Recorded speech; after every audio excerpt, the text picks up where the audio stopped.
मीरपुर नाम के शहर में तेजस अपनी पत्नी नीरू के साथ रहता था। पति पत्नी दोनों ही नौकरी करते थे। एक दिन तेजस गांव अपनी माँ के पास फोन करता है। हेलो, प्रणाम माँ। जीते रहो माँ, तुम दादी बनने वाली हो हैं? अरे वाह, ठीक है बेटा, मैं कल ही आती हूँ। जब माँ जी शहर पहुंची तो बेटे बहू ने बहुत अच्छे से स्वागत किया। लीजिए माँ जी, चाय। अरे गर्मा गर्म पकोड़े ले आओ माँ के लिए। नीरू रसोई में गई और 2 मिनट में ही पकोड़े ले आई। जी ये लीजिए। बहू, जादू से बनाए हैं क्या? अभी तो रसोई में गई थी। यम्मी। माँ जी, शीला रसोई में पकोड़े तल रही है, मैं बस लेकर आई। हे भगवान, मेरा धर्म भ्रष्ट कर दिया तूने। अब तो गंगा जल से शुद्धिकरण करना होगा। दूसरे दिन, माँ जी मैंने नाश्ता बना दिया है, ऑफिस जा रही हूँ। पर अभी तो घर का सारा काम पड़ा है। शीला आती ही होगी, झाड़ू पोछा बर्तन कपड़े वो सब कर लेगी। हमारे जमाने में घर का सारा काम हम ही करते थे। जी माँ जी, आप बहुत होशियार हैं, मैं घर ऑफिस दोनों नहीं संभाल पाती। तो जरूरत क्या है घर से बाहर जाकर चाकरी करने की? वैसे भी घर का काम खुद करने से घर में बरकत आती है, समझी?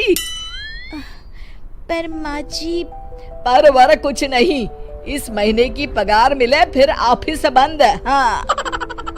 रात को नीरू तेजस से कहती है, सुनिए जी, माँ जी बोल रही थी कि मैं नौकरी छोड़ दूं। वैसे ठीक ही तो है, अभी तुम्हें आराम की जरूरत है। फिर भी आराम कहाँ, शीला को छुड़ाने के लिए बोल रही थी। तो अब 24 घंटे में इतना काम तो कर ही सकती हो। पर जॉब पसंद है मुझे, घर पर मन नहीं लगेगा। अगले दिन जब दोनों ऑफिस के लिए निकल रहे थे, मेरी तो कोई कीमत ही नहीं है इस घर में। माँ जी, आजकल महंगाई बहुत है, रहन सहन भी बदल गया है, दोनों नौकरी करते हैं तभी ठीक रहता है। अच्छा, तू कहना क्या चाहती है? मेरा बेटा तुझे बिठा के खिला नहीं सकता? तू ही इस घर का खर्च चला रही है, हैं? नहीं माँ जी, मेरा वो मतलब नहीं था। मतलब खूब समझती हूँ, ये बाल धूप में सफेद नहीं किए मैंने। हाँ। अब तो ये रोज का काम हो गया था। तेजस भी रोज की झिकझिक से परेशान हो गया था।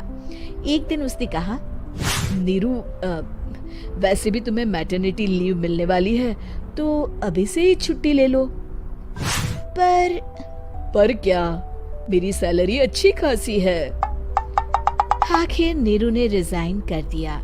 जब बच्चा हुआ तो घर में सब बहुत खुश हुए।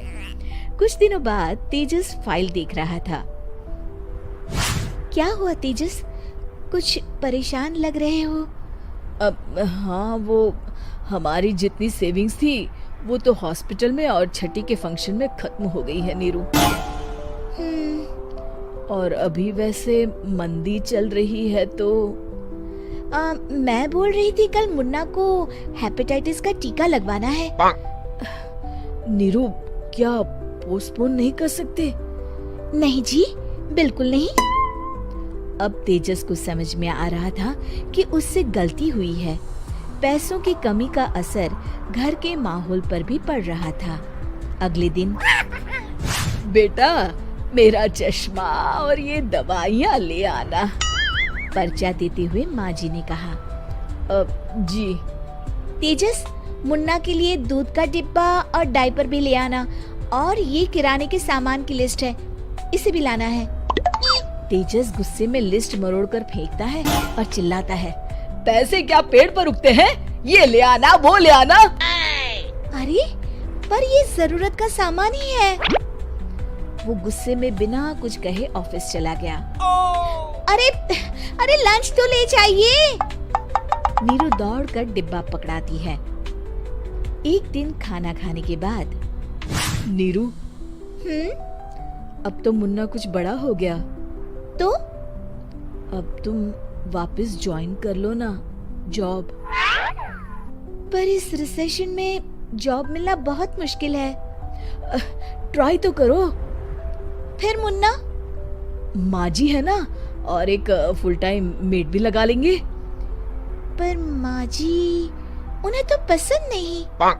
तभी माँ जी वहाँ आ जाती है और प्यार से नीरू के सर पर हाथ फेरते हुए बोलती है, अब मेरी समझ में आ गया बहू, पहले के और अब के समय में अंतर है। तुम काम शुरू करो, मुन्ना की जिम्मेदारी मेरी। मेरी प्यारी माँ जी। ये कहकर नीरू उनके गले लग गई। शिक्षा, परिवर्तन संसार का नियम है, हमें भी समय के साथ चलना चाहिए। उम्मीद है कि आपको हमारी ये कहानी पसंद आई होगी। कृपया हमारे चैनल को सब्सक्राइब करें और सभी अपडेट्स के लिए बेल आइकन जरूर क्लिक करें। और हाँ, वीडियो लाइक और शेयर करना मत भूलिएगा। Bye bye.